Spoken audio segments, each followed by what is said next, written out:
नमस्कार मैत्रिणींनो, स्वागत आहे तुमचं आपल्या यूट्यूब चॅनलमध्ये। तर आज आपण मटणाचं कालवण बनवलेलं त्याच्याबरोबर खाण्यासाठी तुम्ही कधी असा भात बनवला आहे का फोडणीचा? तर नसेल बनवला तर नक्की करून बघा मैत्रिणींनो। तिथे मी तेल टाकून घेतलेले, तेल गरम होऊन द्यायचं। त्यानंतर तुम्हाला याच्यामध्ये आवडतील ते तुम्ही खडे मसाले याच्यामध्ये ॲड करू शकता। तर मी ते तेजपत्ता टाकलेला आहे, दालचिनी टाकलेली आणि चक्रीफूल टाकून घेतलेलं आहे। थोडंसं जिरं टाकायचं आपल्याला आणि हे मसाले आपल्याला तेलामध्ये थोडेसे, खूप नाही परतवायचे, थोडेसे तेलामध्ये परतून घ्यायचे। त्यानंतर इथे मी बारीक चिरलेला एक कांदा टाकून घेतलेला आहे बघा, आणि मीठ टाकून घ्यायचं आहे। आपल्याला खडे मसाले, कांदा तेलामध्ये व्यवस्थित असा परतून घ्यायचा आहे मित्रांनो। तर हा भात खूप छान लागतो, नुसताही खायला ना तरी खूप छान लागतो। नक्की करून बघा तुम्ही।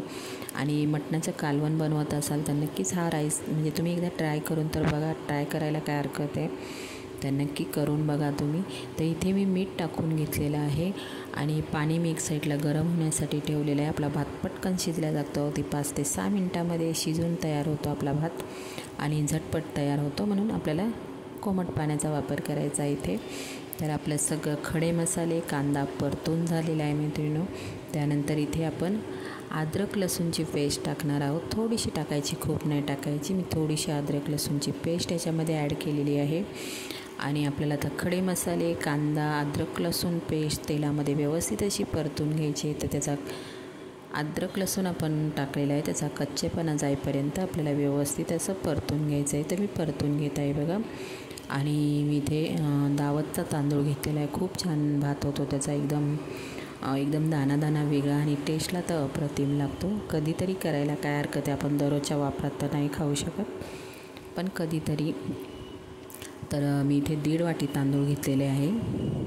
आता आपली फोडणी तयार झालेली, तुम्ही फक्त एकदा ट्राय करून बघा। तर तुम्ही दर संडेला हा भात नक्कीच तुम्ही करून बघणार। तर आता मी तांदूळ धुवून एका साईडला ठेवलेले आहेत। तांदूळ अगोदर धुवून ठेवायचे, छान असा भात फुलला जातो आपला। तर इथे बघा तांदूळ मी आता आपण जी फोडणी तयार केलेली होती त्याच्यामध्ये मी टाकून घेत आहे 1 मिनटासाठी। आपल्याला अद्रक लसूण, आपण जे खडे मसाले, कांदा टाकलेला आहे त्याच्यामध्ये आता आपण तांदूळ परतून घेत आहोत। तर म्हणजे आपण जे सगळं टाकलेलं तांदळाला आपल्या व्यवस्थित लागला पाहिजे। तर बघा परतून झालेलं आहे। आणि याची टेस्ट वाढवण्यासाठी आपल्याला इथे एक मसाल्याचा वापर करायचा आहे मैत्रिणींनो, तो मसाला मी तुम्हाला दाखवते।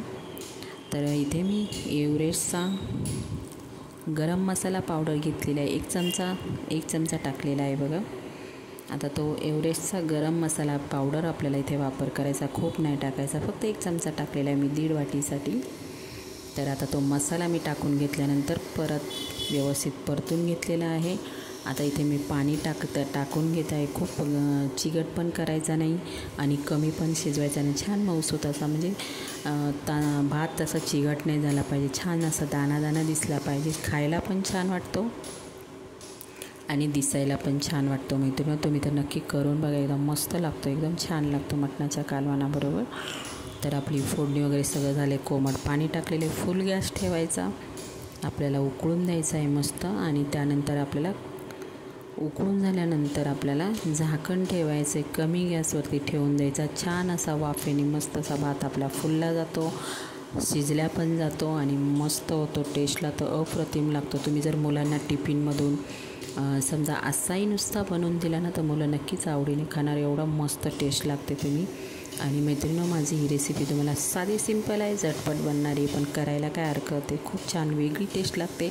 अद्रक लसूणचा आपण इथे वापर केलेला आहे, खडे मसाले टाकलेले आहेत। तर ही रेसिपी नक्कीच तुम्ही ट्राय करा मैत्रिणींनो। व्हिडिओ कसा वाटला मैत्रिणींनो, व्हिडिओला लाईक, शेअर आणि सबस्क्राईब पण करायला मैत्रिणींनो विसरू नका। तर इथे बघा उकळी येऊन झालेली आहे, आता मी झाकण ठेवणार आहे। झाकण ठेवून 2 ते 3 मिनटासाठी आपण आता ठेवून देणार आहोत वाफेवर, मस्त असा भात आपला तयार होतो। तर इथे बघा आपला भात रेडी झालेला आहे मित्रांनो। आणि बघा एकदम दाना वेगळा आहे, बिलकुल चिकट वगैरे असा बिलकुल झालेला नाही। तर इथे आपला भात मस्त असा रेडी झालेला, आता झाकण ठेवून आपल्याला साईडला ठेवून द्यायचा आहे। तर मैत्रिणींनो, माझा व्हिडिओ तुम्हाला कसा वाटला, व्हिडिओला लाईक, शेअर आणि सबस्क्राईब करायला विसरू नका मैत्रिणींनो। तर बाय मैत्रिणींनो।